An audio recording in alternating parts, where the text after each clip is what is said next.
Now, the situation comes from obviously some death energy, and look at that. Underneath that is the devil, another major arcana card. Golly. This is a huge week for y'all, especially when it comes to releasing some things that have been keeping up space. That's been keeping you from being able to perspire to do something new. But I don't think this is necessarily just releasing. There's a new door coming in. There's a new world out there. And there is also a new beginning, a new life that's ready to perspire, as you see with the sun rising as death rolls through town. He's taking with him what he can before the sun rises, so that way there is a new world out there to plant, to grow, to refertilize, to give back, to what have you, right? To whatever you could see. You know what I mean? And this is awesome. Whatever was bounding you in the past here, which just could be some old habits and issues or situations where there's within relationships that may have haven't been very beneficial. This is taking it with it. But it has to be, it's going to need your, involvement with this, because death can't just take anybody. He has to take willing participants in a way, and he'll stay as long as he needs, death will stay as long as it needs to in order to get that very thing that is no longer necessary, is no longer needed in the world.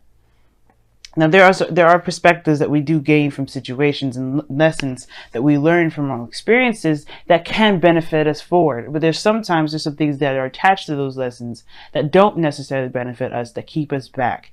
And the Devil card is telling us this as we speak at this moment. What is keeping us?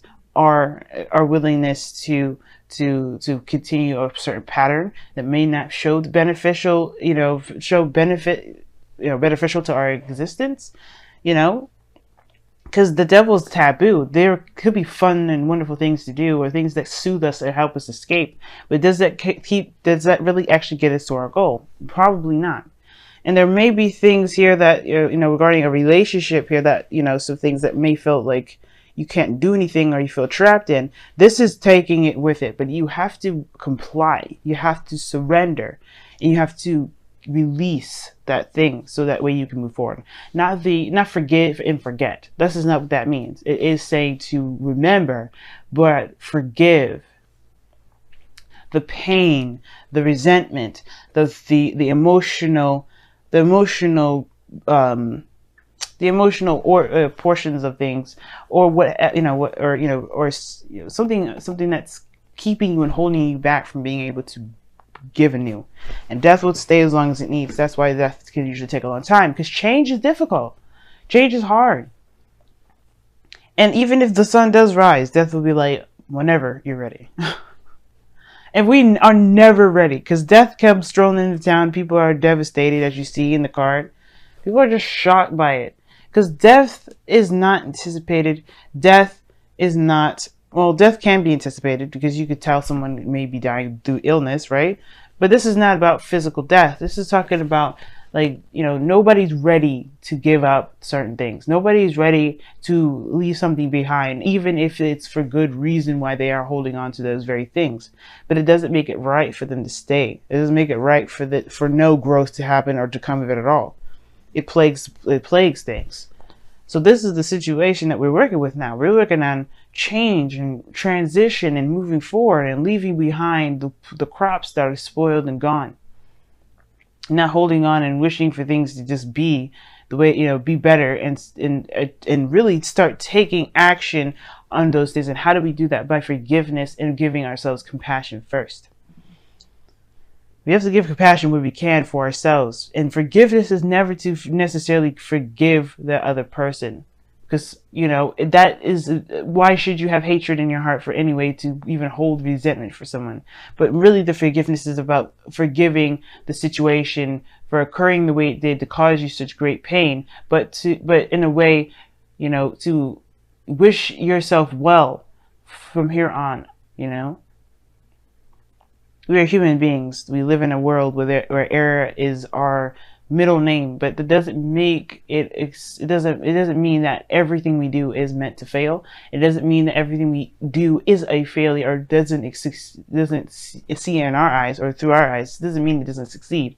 It just means that there are some things that we need to prepare for, that these errors, that these mistakes or these failures or whatever we like to call these things that really aren't what they are, ways to move forward, and we attach, disappointment, hatred, sadness, and all those things to that, which can keep us from really being able to strive for what it is that we want. Even after all the soul searching that you guys have been doing, I feel like now it has become a crutch. You guys have been staying on your own, keeping to yourself, not opening up. You guys, as a matter of fact, have retracted and pulled away from the world. But I feel like it's because you needed to find yourself, right? You needed to find who you are. You needed to go after the things that you want, the things that you dream about, or you need to at least figure out what that very thing is. But some things may have come about where it may have been extremely difficult, so you may have hidden away. You may have needed time to heal, and that time of healing was only done, and could be done by yourself, for yourself. That's fair enough, right? But it can be dangerous to be here sometimes too, especially if stayed too long and for different reasons other than to find yourself, other than to heal yourself. There may have been a situation where there may have been an overstaying of this energy, and now when it comes to trying to manifest, or at least to really become alive again, to get that fire going, it's resisted. Because it's safe. Because you can control the surroundings around you. You know that in your little world, nothing can happen unless you don't want it to.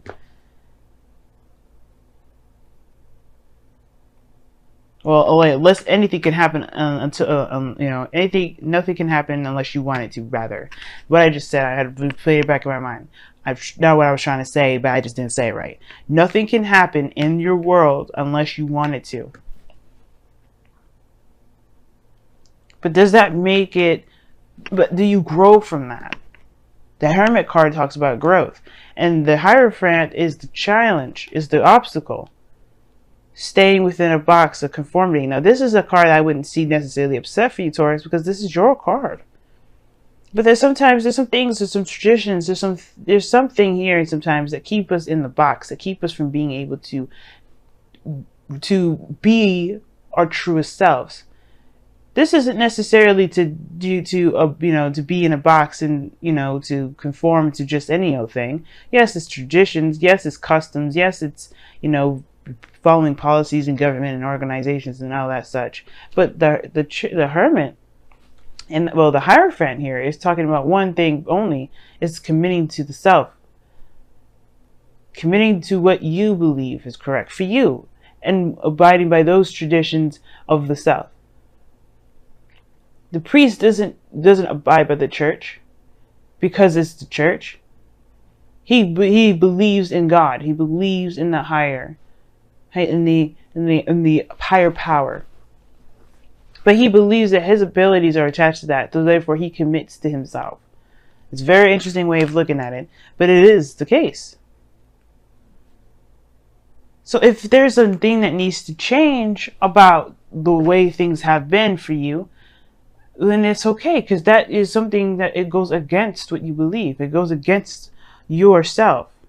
As you have to commit to the new self. You have to commit to the new you. This Hermit energy, when he comes out, he's a fresh new individual, ready to start something new. What's after the Hermit, y'all? The Wheel of Fortune. That's a new beginning with a perspective now.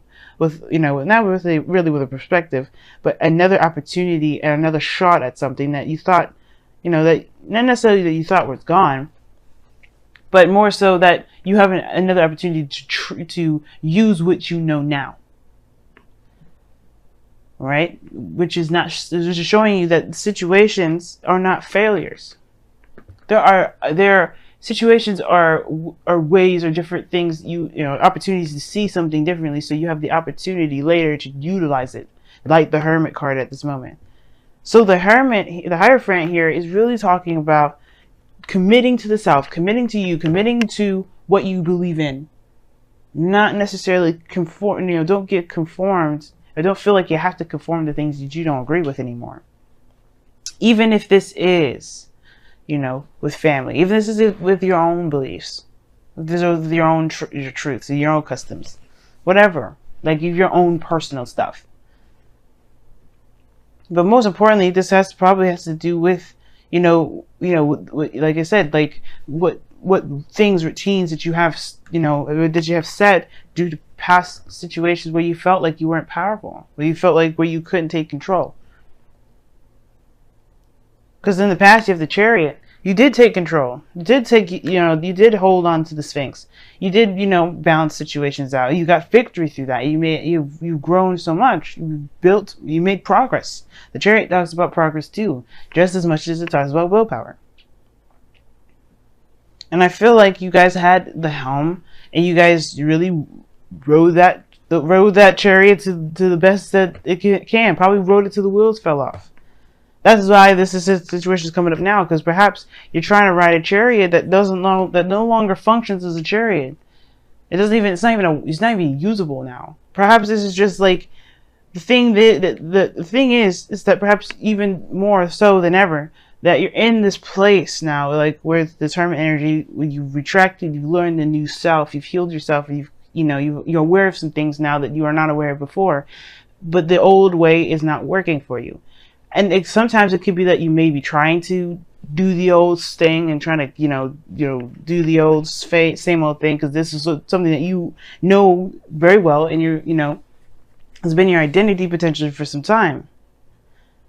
Right? It's just been you. It's been your routine. And the reason why I even thought about identity with this, because the Hierophant isn't necessarily about identity, but this is your card. The Hierophant is Taurus.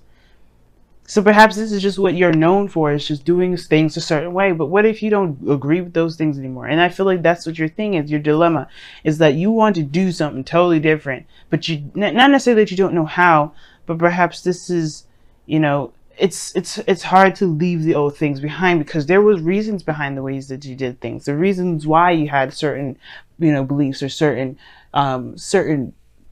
ways of doing things. You had beliefs in that. And you're breaking those chains free. You're breaking free from the chains that have been holding you, that really didn't benefit you. And I feel like that's why this is, death is here, because it's saying, like, let us take what doesn't serve you now, so you can be free. Now your present is the Three of Cups. Wow. Three of Cups, y'all. So this is talking about friends, family, close-knit groups, people surrounding you, people that you love, people that love you. But this is, the Three of Cups is a very platonic energy, and it usually talks about celebration. Now, for some of you guys, you may have gotten to a higher place of commitment with another person, or you guys are celebrating something with someone, right? This victory that you've gained here. Like, obviously, this is a very victorious card, so why wouldn't you celebrate? This is a very joyous time for you, and I completely would understand. Definitely celebrate. You went through your sister sign here, Virgo. So, and now you're in Virgo season, Libra season, where there's more parties, there's more fun, there's more enjoyment. But unfortunately, with what happens on the 5th of October, we're all going to be taking a whole look at what's enjoyable to us, really, what's actually enjoyable to us.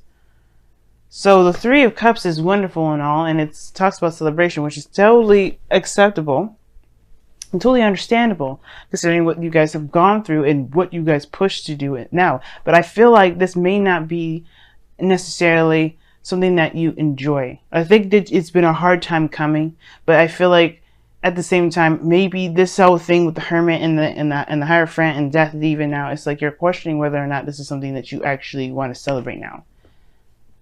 I feel like you're recognizing or trying to see where you gain support from as well. Who do you really trust, or who can you really lean on? But the situation here, where it leads, is the world. So there's a new beginning coming in. There's something new that's starting eventually. But the world really talks about a completion of a cycle. But the thing that's holding this world back right now, the obstacle that's keeping the world forward, I'm going to say, is the Hierophant. Not saying it's you, it's what is keeping you in the box.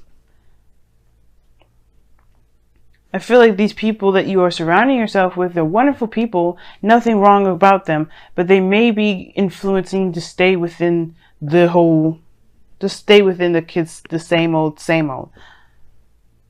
Maybe there's something that there are people around you right now that they want your best interest at heart, but through their own beliefs, their own structure, their own ways of doing things, and how they know you by, which is your own routines. If these people truly, support you, they will support your changing. They will support your shift in what your priorities are and what you feel needs to shift in your day-to-day life, and what will need to shift in your life altogether. This is a true test of loyalty, I feel, at the same time. But your goal, aim, ambition, you're ready. You want this change, but at the same time, it's scary, of course. Nobody wants this kind of, radical change necessarily. But then but then we do at the same time. We could be afraid of it, but then also wanting it more than anything. And your goal and ambition is saying the tower, changing of the foundation. The Hierophant is the foundation. He is what keeps this place stable. Even though it's a 5 it's a 5. He is surrounded by walls. He's surrounded. He's in a church, for crying out loud. It's not the stablest place to be, where you can definitely guarantee that you will have people around you that are of love, and they have their own structures and whatever. This is stable, the Hierophant. But it's meant to change because of the 5 there. When we have the Hierophant here, it's not just necessarily stability, because stability comes from the confirmation or the commitment aspect of it, but more so, right? Like 5s are changes anyway. But it's meant to change what change the situation to commit to it. It's very weird. It's very weird. It's like the change is initiated already here. The Hierophant does not change. So what do you need to change to yourself and commit to that change in yourself? What is your religion? What is your belief? What is your structure? What do you believe in? What can you commit to? What is just stable within yourself that may not be acceptable to society, to the people that you know around you, friends, family, people that know you? What do you think is truly you that other people can't commit to, but you can? That's why this foundation change and craziness is happening here. It's not necessarily craziness to turn it down. It's craziness, but in a great way. I love craziness. I love it because it brings out the true essence of a person. That's why I love my Gemini moon. I do. Because even though I'll be all serious and, kind of all proper women, and I act all ratchet and crazy the next, it's because I'm being true to who I am.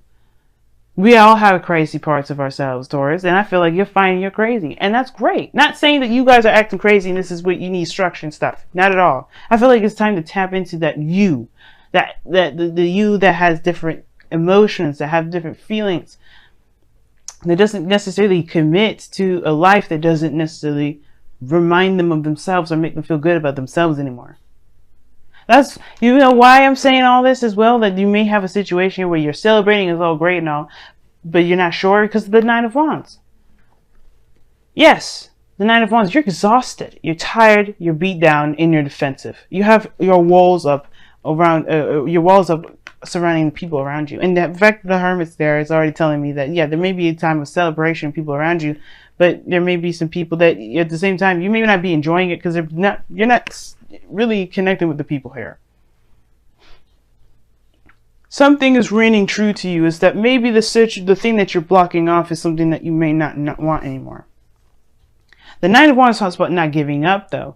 It talks about it talks about remembering what you started. Because the 9 of Wands, you go from the Ace of Wands, knowing what your passions are, all the way to the 9, where you put in all that work, all that effort. In the beginning, you know you wanted it, but now you're trying to block it off, fend it off. But you remember what you fight for. That's why you're not leaving, because you know, like, hey, wait a minute, I'm here because I wanted a certain goal, I wanted a certain aspect. And I feel like you do want something here. You do probably want to be, to commit to something. You do want to feel a part of something. But the thing is, it's like you don't like what it became, probably. But probably that's why you're blocking it off. You're looking at it and you're like, that's what I wanted, but I don't know if that's necessarily how I wanted it. So yeah, you're tired and exhausted. You put in all that work to just figure out or see something from a different perspective. You're feeling the exhaustion rather than rather than feeling the enjoyment. So your outcome is the Two of Pentacles. Keep it a balance. But it's also making decisions. This is Two of Pentacles we're talking about here. All right, practical decisions, but one where your emotions are quite involved. Because not looking at how you feel isn't going to help you make the decisions to commit to yourself in your new life, in your new journey, in your new situation. That's why the world is coming up too, because you're walking towards a situation where you can begin a new cycle. But you have to complete the cycle out first. What information, what can you take from this that you can utilize later? Well, being true to yourself is very important. But it has to be done by releasing the things that don't resonate with you anymore. The Magician. Their bonus card here. Your bonus card. You have the power to control the world that you're in, even if it's outside of the realm of the Hermit. Even if it's outside of your comfort zone, outside of this place of safety, outside of this spiritual world that only you can truly tap into when you need it the most. You have the abilities to manifest the things that you want. Whether it be peace and happiness, whether it is a relationship with someone, whether this is the best job in the world. You could do that, but how you do that is is the important part. Not so that if you can, but because it's very well established that you can here. The Magician is here. You have to believe that you can. With the Hermit here, I believe that you know that you can, but it's about the execution of it now. Being brave and taking the helm and going after that. And I know the Strength card isn't here to really talk about bravery, but the Death card, you do need bravery for that. It's difficult energy to go through.